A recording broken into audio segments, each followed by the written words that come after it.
The leaves of a clover are said to each contain one thing. In the first three dwells integrity, hope, and love. The fourth leaf is given over to good luck.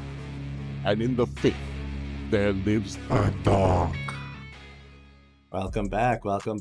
I know I haven't posted in a while. That's because I was watching this banger right here. Now, I haven't read the series, so if this show's whack, I'ma tell you it's whack. But we ain't gonna waste any more time, so boom. The episode starts out with this dude conjuring up a fine. We see how MC posted in the shadows, looking like Naruto on that swing. Then the camera switches scenes with that same dude that the ones with this big ass dog in the dungeon.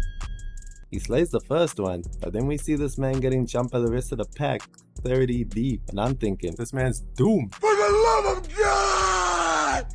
Please! But I guess we'll never know. Then the camera pans over to this lecture hall and we're getting introduced to the rest of the cast. I got Sophie from Jobless Reincarnation, Kun from Tower of God, Saber from Fate, Pre-Time Skip Nami, and Byakuga from Bleach. You'll understand why I said that in a second. Because my guy calls Will to the front of the class to light this piece of coal on fire. And just look at this man's face, like, you know he's scheming something. Because Will's like, oh,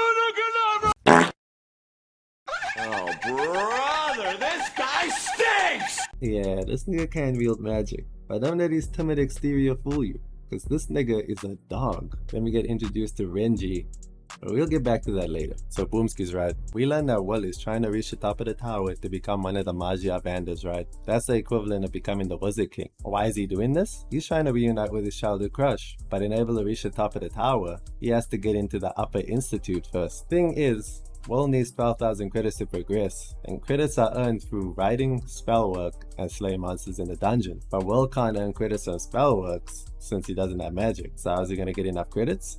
By spinning the block on all the monsters in the dungeon like Jinwoo. So while Will's begging his professor to let him plunge into the depths of the dungeon, Renji was posted outside eavesdropping on their conversation.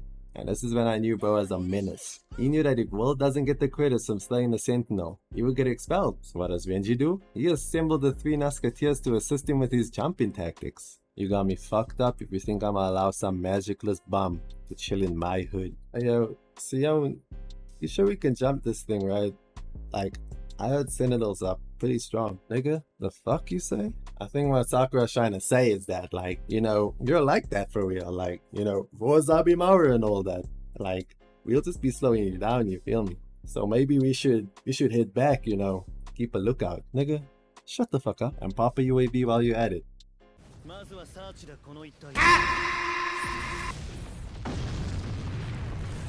Oh my god! So yeah, it looks like you're not going to need that UAV after all. Well, here's the commotion, pulls up with efficiency, just to find Renji double cheek down on the floor. And look at his face, He knows he's finished. But in my mind, I'm like, this nigga was so prideful about his fire magic, you know, at least he's got his fire magic, right?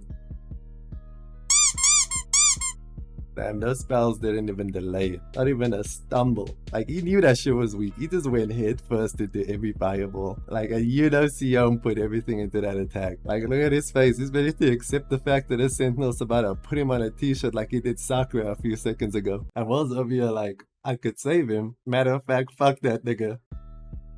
But then Will gets into the flashback of Shawty, and then he realizes that he can't go back to Shawty without ops, cause you know how she gonna know he's out there. He throws on his goggles and he speed blitzes over and parries this nigga's big ass sword. Like, for this tiny ass nigga to go and block this nigga's massive ass sword and still go hit for hit with the Sentinel, I don't even know what type of training wizards be doing. This nigga must be chilling with Toji or something. But that's not even the craziest part about this fight. It's the fact that while he's bodying this thing, he's doing it with elegance. He might not be able to use a wand, but he sure knows how to wave that thing. Pause. Double pause. Then he hits this nigga with a mid-air dodge into slicing his arm off like he's playing Fruit Ninja. And look at his pose. He's stunning on him. And while the Sentinel staggered, he proceeds to hit one of the coldest walks, giving us one of the coldest album covers known to man. Just look at his shot. This nigga's cold. Then the Sentinel hits this nigga with a Cero, but he slices through the Cero, one-tapping this nigga with his own sword. With his own sword. This nigga's a dog. And they got him doing the classic back face towards an explosion scene. And then that's the end of the episode. Not gonna lie, I'm rocking with this anime right now. I love animes that are underrated, with stories where the MCs are underestimated. And I gotta be honest, if they keep up with this crispy animation, it might be a contender for Anime of the Year. But there's like 9 episodes out right now, so if you've enjoyed and want me to do a part 2, drop a like and subscribe, because you already know we finna go stupid. Peace.